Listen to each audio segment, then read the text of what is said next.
Jackson trying to escape and run for it, and he's got it more. Lamar Jackson down the sideline.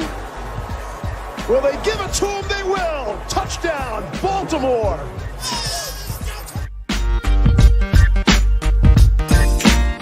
And with 1:17 left to play on Wild Card Weekend, the Hayes in the barn.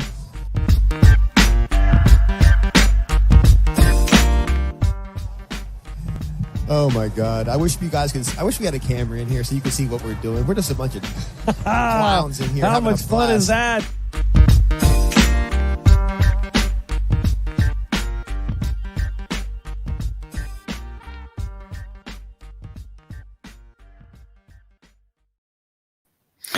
All right, welcome on back to another edition of the Baltimore Beatdown Podcast. My name is Spencer Schultz.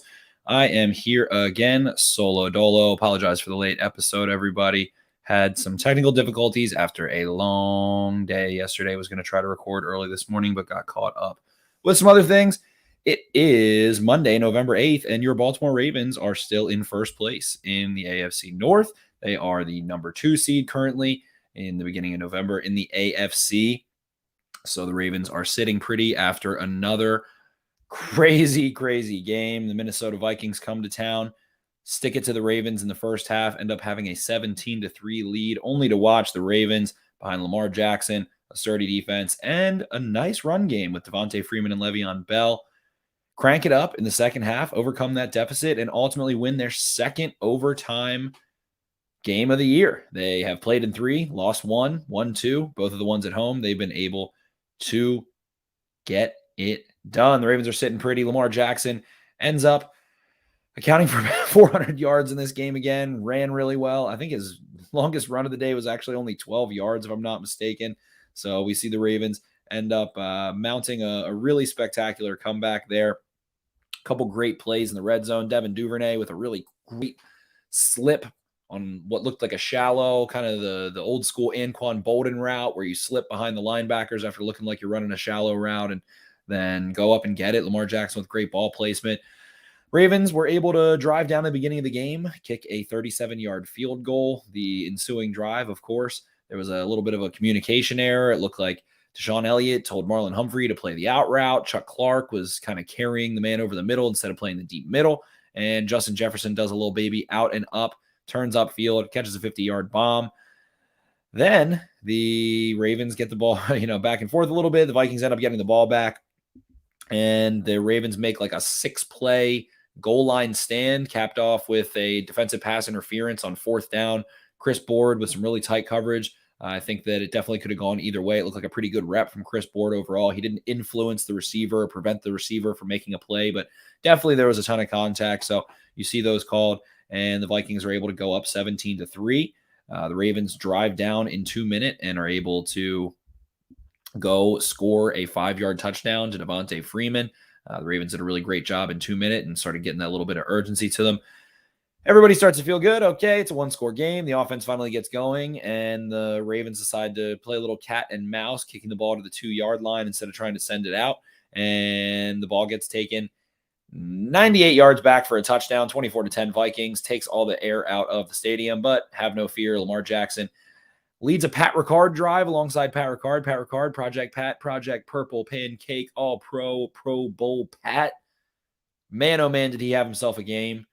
Blocking, tight end, fullback, splitting out of the backfield, carrying Eric Kendricks 15 yards downfield, making another really strong play on 3rd down that allowed the Ravens to go convert a 4th down, and Greg Roman rewards him ultimately with a touchdown from 1 yard out to make it 24-17. Ravens get the ball back after a couple strong holds on defense, and Devin Duvernay slips behind the defense like I described for another touchdown, 24-24. The Ravens continue to pour it on, adding their 3rd consecutive touchdown, 21 straight points. Le'Veon Bell from 1 yard out after Lamar Jackson gets him down the field. And then with 1 minute left in play, Adam Thielen is able to go up over top of Anthony Averett and reel in a little fade touchdown, and a little bit of contact there for sure. Little double-edged sword there, dual-edged sword, where the Ravens are called. Chris Board is called for, initiating some contact on a touchdown. Then at the end of the game, the refs decide to let them play. Adam Thielen pushes off. Anthony Averett flies out of the way a little bit. And Adam Thielen, as I described in the pregame show, an incredible contested catch receiver this year, especially. He is able to show hands late. He's able to arrive at the catch point perfectly. He tracks so well. He times himself so well. And the Ravens end up having a tie ball game. Ravens get the ball back at the end of the fourth quarter with with a minute and 3 left. They are sacked immediately for a 9-yard loss, and that gets saved by a defensive holding.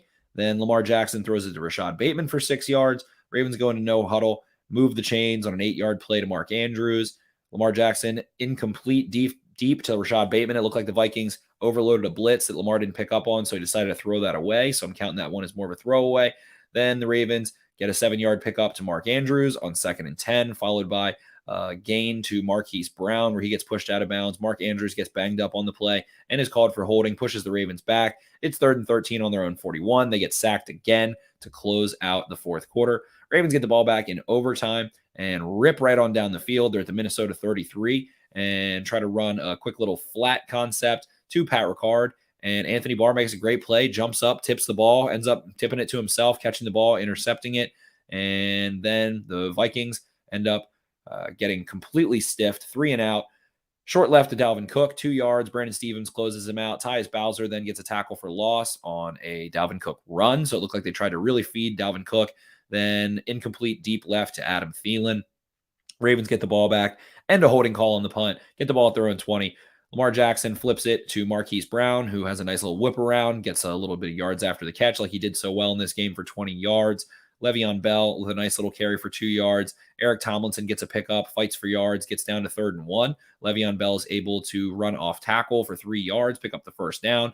Devontae Freeman really with a spectacular game here, considering expectation relative to what I expected, what a lot of people expected from Devontae Freeman coming into this game. He looked so comfortable and confident in this offense. He was able to move the chains quite a bit. He had patience. He had burst. He had vision. He made the right moves. He didn't get ahead of himself, but he hit the hole at the right time. Reels off a 19-yard run there to get the Ravens all the way down and get them to the the Baltimore 42-yard line. Then there is a defensive flag for too many men on the field. 1st and 5 on the gets them all the way down to the Minnesota 39. Too many men on the field. Down to the Minnesota 34. Then there's a illegal formation penalty. Ravens are 1st and 15 there on the Minnesota 44. Lamar Jackson tries to throw it to Marquise Brown, who goes and picks up 13 yards after the catch, makes it 2nd and 7. They bring in Tristan Colon in the jumbo package. Lamar Jackson goes and gets 5 yards. They do the jumbo again with Tristan Colon. Bell up the middle for 12 yards, really starting to bleed him out there. They do it one more time for a yard, get themselves in position, run the clock down, call a timeout, and Justin Tucker nails a 36-yarder to win the game, send the Ravens to 6 and 2. And it was such an outstanding performance in the second half. In the second half alone, Ravens went 8 for 9 on 3rd down, while the Vikings went 1 for 5. So the battle of 3rd downs was really imperative there. Going back through in the 3rd quarter on 3rd downs, the Ravens were able to pick up 12 yards the one time that they didn't get it. Pat Ricard rumbled it, forced 5 Vikings. I mean, man, oh man, Pat Ricard was killing dudes in this game, especially on that drive. He, it takes 5 Vikings defenders to bring him down. So they get themselves a 4th and 2, and Devontae Freeman picks up 8 yards, which gets an unsportsmanlike penalty tacked on at the end for another 15. The Ravens find themselves in 3rd down again in the second half there. Pardon me. So it looks like the stats lied to me on the NFL media outlet, but there was 3rd and 4. Flip the ball to Marquise Brown. He gets 3 yards. The Ravens then were able to convert that one. 3rd down later in the quarter. Lamar Jackson. Wow. I must have completely misread this because it is telling me that in the second half, the Ravens were 3rd down efficiency, 9, 8, and 2. 2 for 6, pardon me. I completely fudged that one up. Wow. Okay. So, yeah, the Ravens did a lot better on 4th down than they did on 3rd down. It looks like I missed the chart there, but ultimately the Ravens did a great job on 4th down in this game as I was going back through. And, yeah, they really refuse to lose. They refuse to get themselves off the field. And Lamar Jackson with a classic wink and nod and, hand signal, hey, stay off. We're going to go get this one. Goes and gets a touchdown to Pat Ricard there. Outstanding in the red zone. Really good ball placement. The one real egregious mistake of the day, Lamar Jackson trying to find Mark Andrews up the seam, pretty much stared it right down, threw the ball right into coverage. Really bad over the middle of the field there. So gets picked off. So when you look at the box score, you say, 3 touchdowns, 2 interceptions. He ran for a bunch of yards. So it was kind of an up and down day. Didn't think he was very strong in the first half. And then towards the end of the first half there, gets that rolls out, chooses not to scramble, and bombs one to Rashad Bateman, underthrows him a bit. Ravens get their first defensive pass interference for Lamar Jackson in over 600 attempts there. So Rashad Bateman gets them all the way down. And really, the pass interference was better than if he caught the ball, unless Lamar hit him in stride in the end zone, because it stopped the clock, got them all the way down. They didn't have to use a timeout there, and the Ravens were able to go punch it in. Looked like Anthony Barr and Eric Kendricks really focused on Lamar Jackson and Mark Andrews in the red zone, spying and trying to shade Mark Andrews, take him away. So I think the Ravens did a really nice job playing off of that. Greg Roman did a nice job playing off of that in the red zone. Get the ball to Devontae Freeman quickly in the flat because they are hanging on and pausing. You had Rashad Bateman kind of run a short in route or like a little return route on a slant and back, and that forced the corner to go with him and take the inside coverage, and then Devontae Freeman's just wide open for a touchdown. Then, of course, Devin Duvernay gets snuck into the back of the end zone. Lamar Jackson gives just a little ball fake, little hesitation, and is able to find Duvernay, who makes an incredible catch. So many nice catches in this game. Marquise Brown also had one, but Devin Duvernay able to reach back across his body, pull the ball back to himself, drop down, hit a knee inbounds, find a touchdown. Mark Andrews was super fired up about that one. The Ravens really just started playing above the Vikings. They had to elevate and outplay the Vikings, especially offensively. Lamar Jackson ends up with well over 100 yards in this one, 120 yards rushing, I believe. So only 12-yard run is his longest. So he was just consistently wearing them out for 4, 5, 6, 7, 8, 9, 10 yards. Able to do really well. On the other side of the football, I think Josh Bynes had a really strong game. Wow, I just saw here. Eric Kendricks had 17 tackles in this one, 10 solo and 7 assists. Good Lord. 98 plays from the Ravens. So that does make sense. But yeah, so I think that the Ravens did a really nice job adjusting after 2 home runs. Those early game home runs have plagued the Ravens defensively. You think of Jonathan Taylor able to reel off a really long gain. You think of some of the things that Bengals were able to do at the end of the first half, and the Chiefs were able to do in the first half in terms of big plays. So the Ravens really have had to buckle up in the second half defensively this season, and they were able to do so again. I think that Josh Bynes had a really strong game, nearly notched himself an interception. Felt like he was able to corral the ball carriers really effectively. I think Pat Queen had a couple nice plays, although did get himself caught in the wash a little bit. But the Ravens were without Brandon Williams, who couldn't go due to injury in this one. So you saw Broderick Washington get put back into the rotation for the first time in a while, and Jelly Ellis became the starting nose tackle. I think those two held up really well. Dalvin Cook busted out that 66-yarder on what looked like the Vikings saw an opportunity to create an explosive run play. They went into a certain alignment, and it looked like they knew that the Ravens were going to attack inside, and the Vikings ended up running a sweep to the right side of the play, and no one was there. They had 2 pullers. Anthony Averett was there by himself to take on 2 offensive linemen. Dalvin Cook skates, is able to cut back against the grain on Chuck Clark. We see Justin Jefferson with the funny man play of the year, running like Gumby down the field, swinging his arms like a madman. And ultimately, Marlon Humphrey and Chuck Clark were able to kind of corral him towards the end of there and keep it from being a touchdown on that play, but flipped the field on 3rd and 1.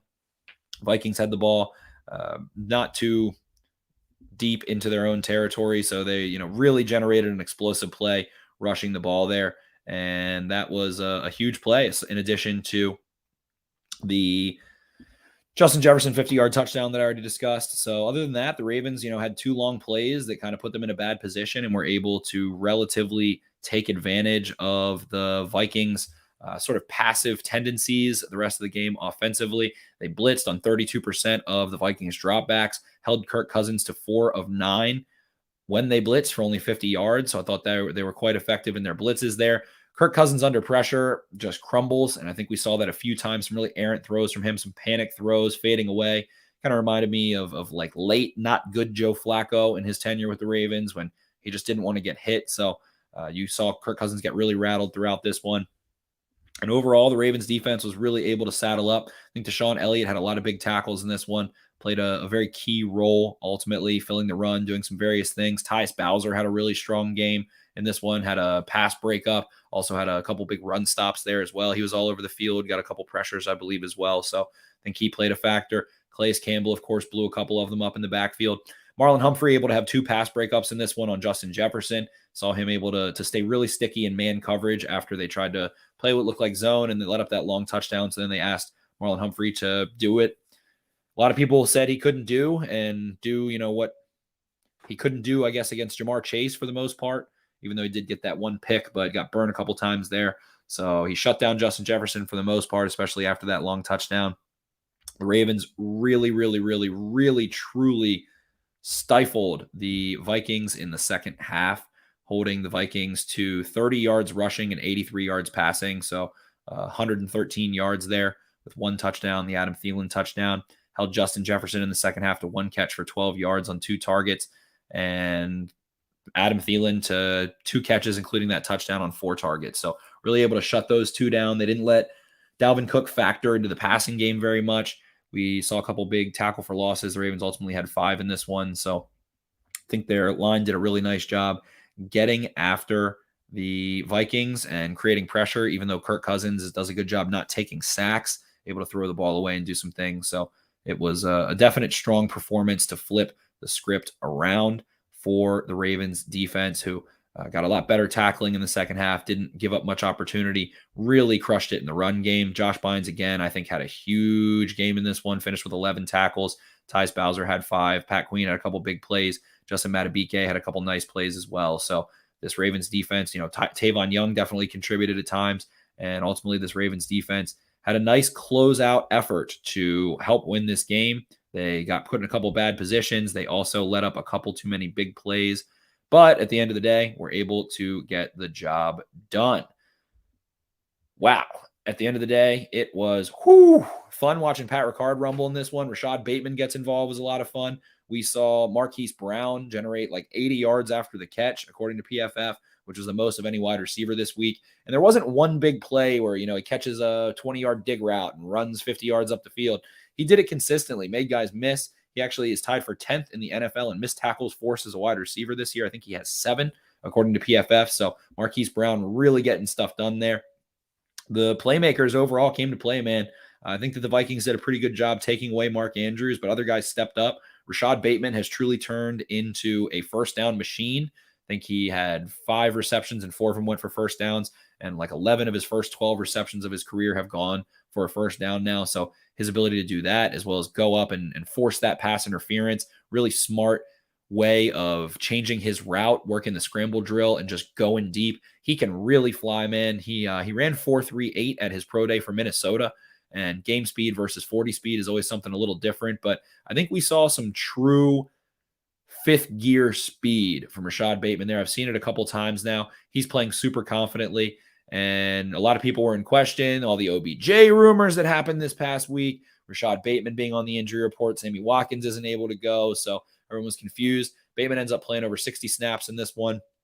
Was on the field most of the time. I think the Ravens had 98 offensive snaps. There's a ton, and ultimately were able to get the job done. They have an even distribution of weapons, it felt like. Devin Duvernay contributed a couple times. They also tried to do a jet touch pass to Devin Duvernay down in goal to go, and he gets a couple yards there, couldn't punch it in, but I think Greg Roman did a really nice job. We saw Lamar really tear the Vikings apart underneath. It felt like a pretty similar defensive strategy, as well as the way the Ravens ended up attacking them in the second half, to the Colts game. They picked him apart underneath, got the ball underneath to Marquise Brown and the running backs, and made guys miss. Pat Ricard played a big role in this one. So I think that it was a really interesting game to watch. Yeah, Adam Jones in the comments here. I know you were hype AF, Spencer, watching Pat Cook. Man, he put Anthony Barr on his back at one point in the blocking game. Brian Baldinger did a breakdown of that. I'll probably get into that play as well once I get access to the All-22. But it was a lot of fun. Dark Knight here. It's not a true Ravens game without an illegal formation penalty, all that stuff going on. So it was a ton of fun, a ton of ups and downs and lefts and rights. And the Ravens could very well be sitting at 5-3 right now. They would be behind or I guess they would still be ahead of the Bengals by a half game there. So this Ravens team is sitting in sole possession of first place, up a game and a half on the Bengals right now. They get to go travel to Miami this Thursday. Quick turnaround.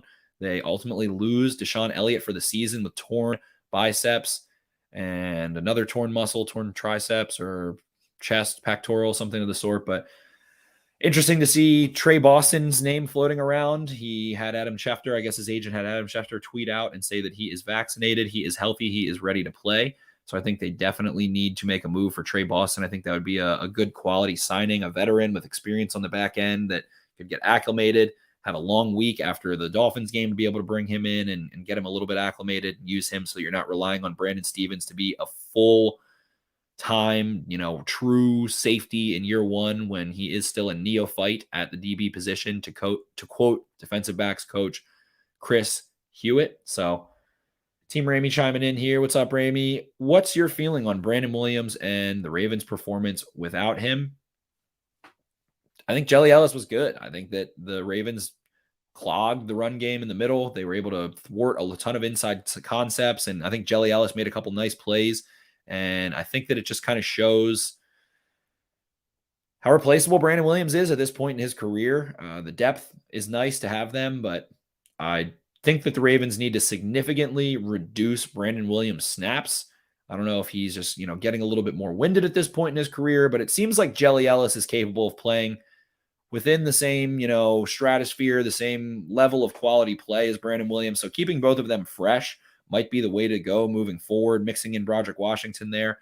The Vikings were without Garrett Bradbury, so their starting center made things a little bit easier, but early in the game, Cook had, I think, like a 12-yard run, then the 66-yard run. And other than that, especially up the gut, Calais Campbell and the Ravens interior defensive line shut it down. You got to think, hopefully, Derek Wolfe able to come back at some point. If not this week, then against the Bears. And that could be the case for guys like Sammy Watkins, Latavius Murray, and Nick Boyle as well. So, it's of course, they lose Deshaun Elliott. One man goes down when they're about to get guys back. So not fun there, but the Ravens, do you think the Ravens should simplify the back end of the defense to help the secondary? I think the secondary played well. They just let up one big play ultimately. So they forced some incompletions, broke up some passes. Jimmy Smith might have been a little banged up, and the Ravens rested him with a short week coming up. They might want to lean on him a little bit more on Thursday night. So it felt like, two different options there, but simplifying the back end, yeah, I definitely think is possible, but it's the Ravens defense. A lot of it is communication based. They practice it. They're going to keep running the same things.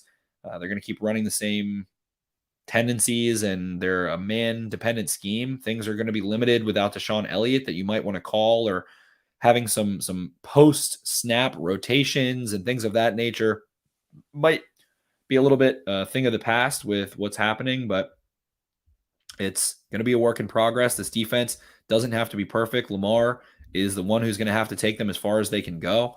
Ravens have not been able to put together many consistent defensive performances throughout 4 quarters. Even against the Lions, they really folded in the second half. So really the one game where they were able to put together, I guess 2 games, they were able to put together a really nice defensive performance were against 2 AFC West teams and the Broncos, who stunned the Cowboys this week, as well as the Chargers, who are both winning teams with winning records now. So we'll see where they both end up, but the Ravens defense needs to look to those games and remind themselves of things they did successfully there and the way they tackled. And I think they had a nice game tackling, especially in the second half yesterday, but it was not ideal the way things played out. And of course, that kick return was in there too. So maybe the Vikings, if they don't return that for a touchdown, are able to have a nice script to open the second half and go down and score. But held the Vikings to 1 offensive touchdown in the second half, got the job done for the most part. Definitely a couple questionable calls, but hey, ball don't lie. Ultimately, the Ravens walk out victorious 34-31. Draydog 679. What can the Ravens do to get younger on the defensive line? There's a lot of guys on the other side of 30. They can draft and they can sign free agents. They're going to have to. Pretty strong defensive line class. Couple intriguing options for sure. Big Jordan down there in Georgia. That's who I'm looking for. Jordan Davis. I think he would be. He has the length of a guy like Calais Campbell almost, not as prolifically, with monstrous in his wingspan, but He can clog it up in the middle. He is going to be a little more disruptive than a guy like Brandon Williams, and he can take on double teams. I mean, he is a center dominator right now. I think he is one of the ideal prospects for the Ravens for talent, number one, and number two, for what they're going to need moving forward. You've got a guy like Justin Madubuike who can play that 3-tech and win with leverage and length and speed and things of that nature. But if you want a big boy to clog it up in the middle, I think you're looking there. And of course, you're going to be looking at the offensive line, because you just can't keep having this situation where Tyree Phillips and Villanueva are your two starting tackles. I think that both of them performed admirably. When Villanueva loses, it feels like he is a super high variance. He tries to really shut guys down. He goes with the snatches where he tries to slap down over top of guys' arms and completely disable them. So it lends itself, when that doesn't work and he misses his hand placement. He's really tall. He plays really high because he's 6'9", and he is probably stronger in terms of like relative strength in his upper body to his lower body. So when you get into his chest, he doesn't have short, quick hands, and he can't really anchor really well. So when you get him moving, it's like, you're starting to lead a horse to start running. He has trouble anchoring right now. I think that that's something that's going to plague him for the rest of his football career, because he's so tall, and stylistically that's what happens. But in the run game, he has been a force at times. He has really cleared out some concepts. Lamar Jackson ended up having to run the ball so much in this one. They called some nice designed runs. He scrambled a couple of times. I think we saw the same sort of strategy deployed by Minnesota, where the Vikings interior defensive line comes off the ball very low gear, casually, and they just want to keep gap integrity. Meanwhile, their edge rushers try to force Lamar Jackson to step up. You want him to feel very closed in on in a tight pocket, and see if you can't get him to kind of make a mistake, run into the back of his offensive lineman, or run into a sack. So I think that that's a way that Lamar Jackson's going to have to self-scout a little bit and say, hey, they're not actually truly rushing me here. I need to just hang tight, keep myself throw ready, and get the ball out. He's done a nice job of that at times for sure, but he was the game breaker. What he's doing right now is unbelievable. I haven't ever seen anything like it really in my life, or especially in watching this Baltimore Ravens football team for the last 20 some odd years since I've been somewhat competent as a youth. But this Ravens team really is going to go as far as Lamar can take them. And it seems like that's pretty damn far, especially in terms of being able to just simply make the playoffs despite all of the adversity. I know Vaz hates the word adversity, but all the adversity they've faced and injuries, and just kind of fighting with one arm behind their back. Felipe Marino, let's be real. The D is giving up 28 points with the Joker, which it's 24 and whatever kick return touchdown happened. So I don't think that signing Trey Boston moves the needle. I think that OBJ would help the Ravens more than a safety. So this is not the question. Who is a better player, Odell Beckham or Trey Boston? Obviously, it's Odell Beckham. Where is there a bigger drop-off? From Trey Boston to the rest of the safety play versus from Rashad Bateman, Sammy Watkins, Marquise Brown, Devin Duvernay, James Prochet to OBJ? How much are you improved there? So you already have a strength there. Strengthening a strength can be a good thing. Playing to your strengths can be a good thing. And sure, that'll give them time. But do you need to do that? Do you want to take reps away from those guys? You're already kind of fighting. OBJ is going to be a rental for 1 year. Are you willing to take away reps from Rashad Bateman and Devin Duvernay and James Prochet? People are complaining that they want those guys more involved. So you can't really make both of those things work. Like Miles Boykin got 12 snaps. If you want to take those away and give them to OBJ, sure, but why not give them to Duvernay or Prochet or Bateman or Watkins? So when Watkins comes back, the rest of the receivers, knock on the old wood, have been healthy, and there's not going to be enough reps to go around already. So being able to bring in a safety that has veteran experience that can prevent you from really feeling uncomfortable with Brandon Stevens, who you're going to make play very conservatively, especially when he's in deep halves or deep thirds, playing the middle of the field there.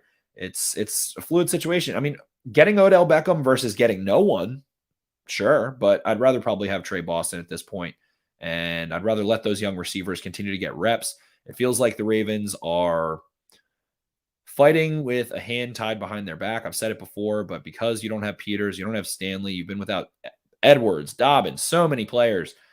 Get these guys some reps at the same time. See how far Lamar can take you and try and continue building up that offensive line. Hopefully, McCary's able to come back. Bears game, if not a week later, and then you're able to get some level of quality offensive line play back. You'll have Boyle. Tomlinson's been filling in for Boyle really well, to be frank.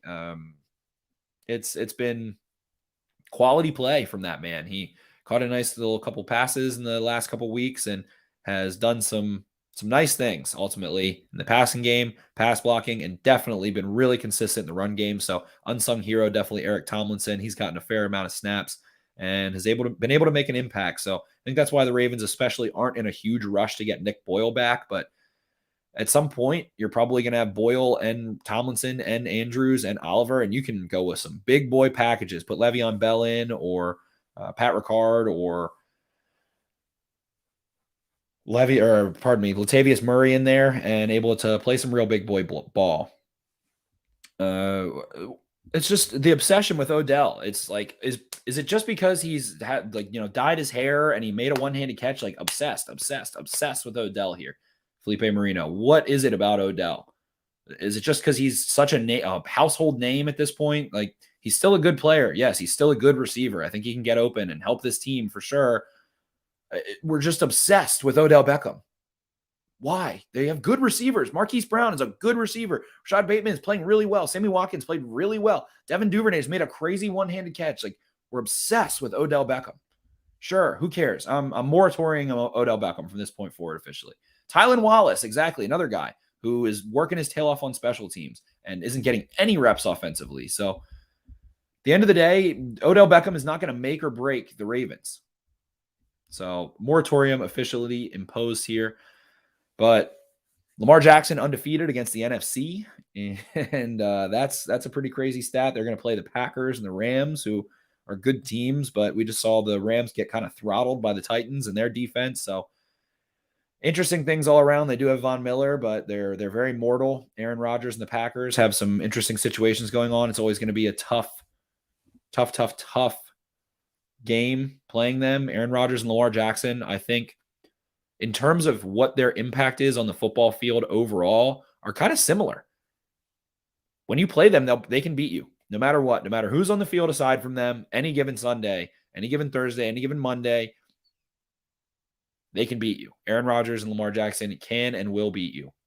So it's tough. Good question here from second string superstar. Do you think Elliott comes back on a 1-year deal? I actually want to say that because he got injured, that makes that more likely that the Ravens are like, hey, stay here. This is really unfortunate what happened. We'd love to have you back. Nothing too crazy.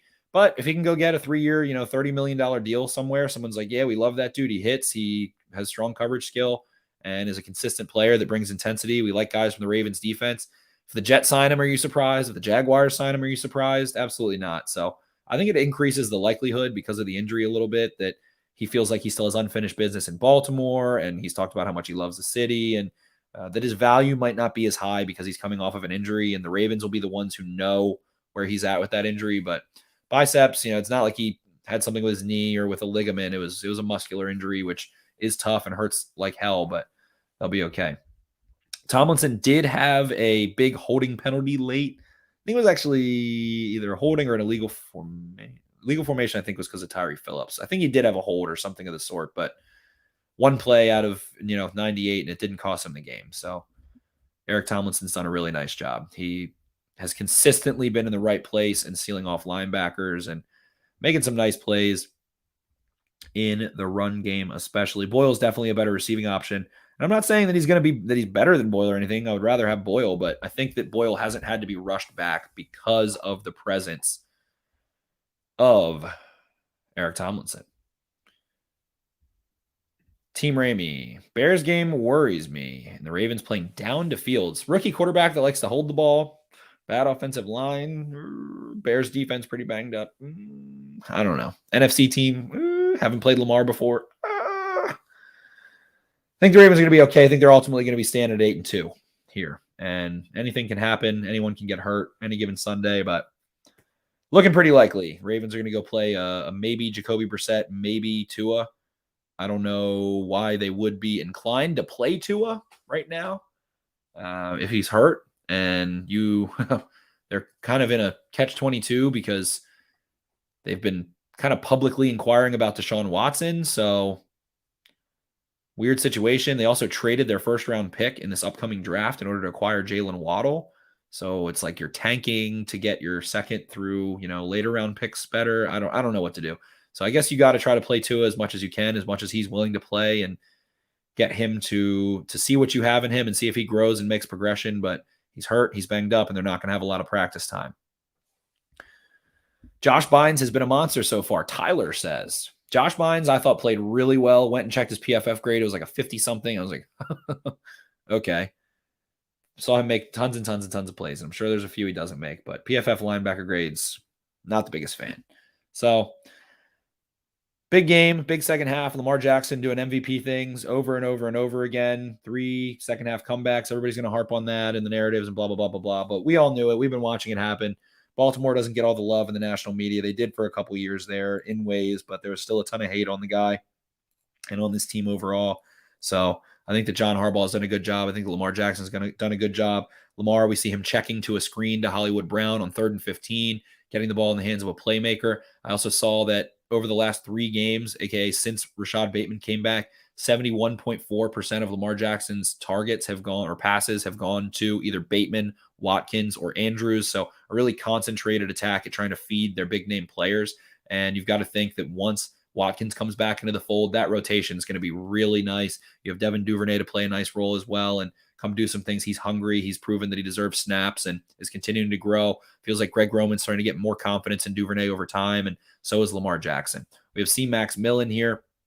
No more Hollywood slander, please. Got to agree, he had one bad game, and honestly, I overreacted to that game. I don't know what I said on this podcast. I think I usually try to keep it a little more cool than what I might say behind closed doors, but I was pretty damn frustrated with Hollywood after that Lions game. It was kind of unbelievable. And then since then, he has been unbelievable. One of the best receivers in the NFL this year. He's on pace for 1,500 yards and 14 touchdowns, 13 touchdowns, something of the sort. So it's been really, really fun to watch. Really fun to watch Hollywood play like he did at Oklahoma, play with urgency, play with the desire to run by you and make you pay for missing in the open field. He wants to beat you. He feels like he belongs in the NFL. He belongs in terms of ability to make guys miss, run through them. He's got a nice little stiff arm that's been going on lately. He's been bouncing guys out of the club with that a little bit. So the Ravens are going to continue to feed him. Lamar Jackson asked for him to get drafted to Baltimore. Eric DeCosta said, who do you want? He said, give me Hollywood or Jerry Jeudy. They said, boom, here's Hollywood. We can get him right now. So a lot of exciting stuff going on. Going into a contract year. He's actually not going into a contract year, but the Ravens are going to have to declare their 5th-year option on him for 2023 this offseason. And leading into that, second-string superstar thinks they will probably pick that up. Hard to not at this point and have him and Rashad Bateman and Devin Duvernay, and you got guys like Prochet and Tylan Wallace, and ultimately can go draft one more guy or go sign one more guy at some point in the next year or two, and that's a really nice young nucleus. Andrews, Hollywood, and Lamar, man. I think that they're starting to grow into being that dominant level trio. Plus you've got Rashad Bateman there that we've seen kind of from Patrick Mahomes and Travis Kelce and Tyreek Hill over the last couple of years. And that one's been intact for a while, since 2017. So they haven't had their best year this year, but the Chiefs are a tough team, tough guys full of talent. And I think we're starting to see Hollywood play up to being a first-round pick all the way, and being a good pick at that, at this juncture. So ultimately, this Ravens team has all the weapons they need. They've got some talent. They've got some ability after the catch. Yak. Yep, yickety yak. Rashad Bateman makes some really nice plays after the catch. He's been really effective. So it's going to be very interesting to see Depressed Football. He's so good at snapping off of those comebacks, right? And he works back to the ball, like 5 yards back to the ball. Like, he doesn't turn around and take a step. He is running back to Lamar Jackson so that he's getting hit in his hands and defenders can't close the distance between after the break. So he's increasing the distance, or at least maintaining the distance, because he's so light. Your ability to sit down does have to do with core balance, core stability, footwork, and being light allows him to stop his momentum with much less force. So then he can start again so light and continue back to Lamar Jackson. He's done a really strong job working back. Hands catch he had, it was only like a 5-yard catch, but saw that soccer ball catch. He looked like a goalie. Keith Williams has been working on him, so you got to give credit to Keith Williams and T. Martin for really getting down to the nitty-gritty fundamentals of these receivers. And maybe David Culley kind of expected these guys to have a certain level of professional fundamental base that they might not have had. And he didn't recognize, and he's like, all right, you're a pro, so you gotta get it done in the offseason. Come here, learn this offense, do all this and that. And it feels like Martin and Williams realized how young their receiving core was and inexperienced in ways, and some guys had injuries. And ultimately for the 50th time this episode, but in summary, recognized that, addressed it, and have been addressing their fundamentals, spending extra time with them, putting in the work, and doing what they need to do. Wait till JK come back. Yeah, for sure. I mean, imagine if the Ravens had Dobbins or Edwards, one of those two right now. Just one of those two had been healthy over the last 8 games.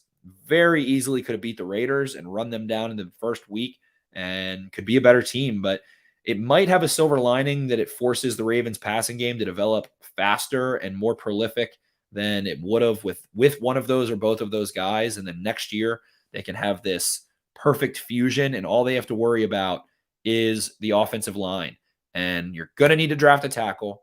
You're going to need to try to, tender Patrick McCary. You're going to have to overcompensate. I know a lot of people think that Juwan James is going to be this saving grace, but let's do the thing where we don't do that. And then if it happens, it's a huge, awesome surprise instead of having all of this pressure or expectation that, they got Juwan James. He was a good tackle in 2017. So once this 300-pound, 29-year-old tackle who's only played like 6 games in the last 3 years heals up from this Achilles injury, which is a really debilitating injury, they'll have the right tackle of the future. Maybe let's pump the brakes on that one, see what happens when he comes back, see if McCary can come back. High ankle sprains are devastating, man. I mean, you guys probably saw Saquon's ankle, how swollen it was, how limited the movement is, how weak they get. They basically grow back weaker when you sprain your ankle because they want to be able to tear more easily. It's a very terrible part of being a human being. I have terrible ankles that I've completely damaged. So they have way better science and money and everything than me, but those have been debilitating for me just in my everyday life, to be honest. Depressed footballer, how did Queen play outside of that 8-yard tackle for loss? I think he played 60-something% of snaps. This was since Bynes got pumped into the starting role, this was the most snaps he's played. He played 47 or 37 snaps, something in the two. I could pull it up easily, but oh well. You guys know how much he played. Saw him get washed out a couple times, probably 3 times, I think. I saw him a little tentative, but overall, I think he's continued to play pretty strong. He looked solid in coverage. He was hitting his spots. He had a nice tackle and made a tough little catch. Tyler Conklin trying to throw a little zone sit down short of the first down marker. He wrapped him right up. He was definitely putting in some effort and some work. I think he was playing some more special teams. I saw him on a couple kick coverage units. So I think that he's continued to look better. This might not have been, of the last 3 games where he's had a reduced role, this might have been the worst game of those 3, but that's a good thing. He still made several plays. He hit Dalvin Cook on the 1-yard line as well. He came flying in at the end and kind of just punched him into the ground to keep him short, which should have ended up being a touchdown saving play, because that Chris Board call, can we get a little home cooking sometimes? Can the penalties go the Ravens' way at home or something? Whatever. I mean, that one, sure, throw it. I need to watch a real replay of that, I guess. I was at the stadium watching it on the Jumbotron at least, and it just looked like they were together. It was like grabbing a rebound in basketball, and I don't know that a ref in basketball would have called a foul on that going up for a board. So a Chris board, so to speak. But Queen was all right. Stevens, we're going to have to go back and watch the All-22. It hasn't come out yet. It probably comes out in an hour or 2 here. So I'll be posting some clips on Twitter and all that good stuff. We got 45 minutes going.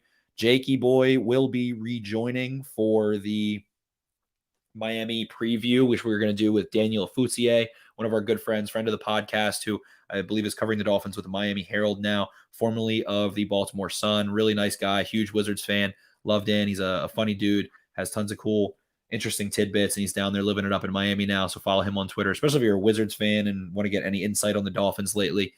Make sure to check out Dan's work. Also, want to plug Zooboot RFID aluminum wallets. You can get the Baltimore Beatdown podcast wallet. Go to zooboot.com. You can find that by typing Baltimore Beatdown podcast, and you'll be able to find our wallet. You can use our code Podcast Beatdown for 15% off any Zooboot wallet. These things are nice, man. I mean, you can hold up to 12 cards in there. It splits, perfect little size in there, all that good stuff. Wallet has a little weight to it. It's aluminum. Take it to the bar, take it to the Ravens game. Make it your official game day wallet. Keep your PSL in there. Keep one card and your ID in there. Have that and just be like, bam, give me 3 silver bullets. Bam, give me 2 gold top Miller Lights. So have it as your exercise wallet, your beer wallet, you're going to the pub with the lads wallet, whatever you want to do. Zooboot.com, podcast Beatdown for 15% off. Great present. Get everybody some little, custom wallets. You can customize the imaging on there. So make sure to check out Zooboot. Got a couple other questions in here. If the Ravens get 2 tackles and James is healthy, he could move to guard and be effective.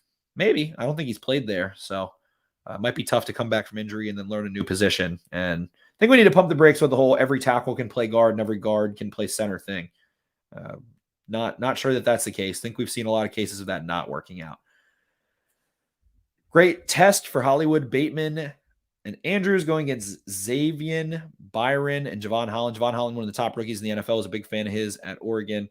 And definitely, they got those ballers. The Ravens wanted Xavier Howard to effectively replace Marcus Peters. That was a big rumor from this past week and didn't come to fruition. Ravens reportedly also wanted Philip Lindsay and Ronald Jones, but couldn't come to an agreement. So Eric DeCosta, very active, did want to get involved in the running back department, but Devontae Freeman's been really good. Hopefully he's able to stay healthy. Tyson Williams, I think, is going to come along here in the next month or so. I think that he can be super effective probably in December. And it feels like he was a little bit mentally shaken up. He has the fumble against the Chiefs. He fumbles out of bounds. He fumbled against the Raiders too at some point. So has a couple fumbles there. And I think that he was a little bit too ball cautious or too worried about keeping the ball high and tight and 2 hands on the ball. So I think he's starting to get back into the mindset of, okay, now I've got the fundamental ball security down pat and I can start to make plays again. They only ran him once and there was a holding call that came it back. And I feel like he played at least 10 snaps. So might want to hand him the ball a couple times when he's in there. Defenses might not be expecting it. It's a little tendency breaker. We're going to break down at the Dolphins game. We're going to break down the matchup. We're going to break it all down, talk Ravens football Wednesday night, I believe, possibly tomorrow night. So a little funky schedule here with Thursday and the bye week. So we've been all out of sorts. Thank you to our listeners. Love you guys. Hope you guys enjoyed the podcast today. Make sure to go leave us 5 stars in Apple Podcasts. Make sure to share this podcast with a friend. Hook the boys up. We love you guys. You love us. We're your 3rd favorite podcast. And send us somewhere, man. Get us some new listeners. Keep rewarding us, and we'll keep rewarding you with the best content we can give you. We appreciate you guys so much. Thank you to everyone who has purchased merch at podcastbeatdownmerch.com. You can find all of the Podcast Beatdown official merch there. The orders are coming out. I've been getting really, really good feedback on the quality of the shirts. Apparently, they're really soft, and full disclosure, they're a little more expensive than I wanted them to be in terms of cost to us. So I was gonna get some less quality shirts, but I've heard really good things. So I'm gonna stay with the more expensive ones to us and not go for the cheaper stuff and keep it up. So appreciate you guys. Jake will be back for the next one. Thanks for hanging tight with me. I know it's probably a little boring just listening to me talk for 45 minutes, but hey, Jakey boy will be back here with all the quips, all the good stuff coming in soon. Love you guys. Find us at BaltimoreBeatdown.com. Podcast Beatdown at Ravens for Dummies, at Jake Luke, that's LOUQUE, and at @BMore_Beatdown on Instagram. And I will sign the both of us out.